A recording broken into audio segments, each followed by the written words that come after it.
Okay, everyone.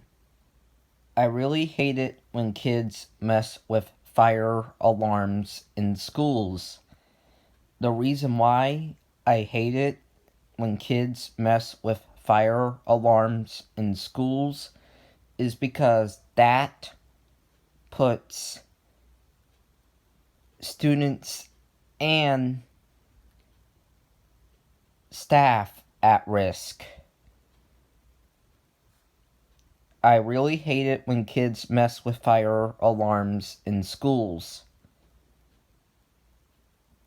Kids that mess with fire alarms in schools should be suspended, expelled, and grounded by their parents. Fined and arrested. Because it is a bad, bad, bad thing to do.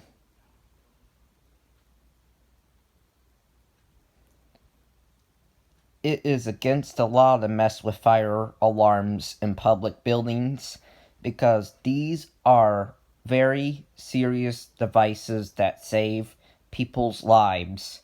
Because these things alert people that there is a fire in the building and they must evacuate immediately. So these are not toys. So never, ever mess with these things in public buildings. Bye.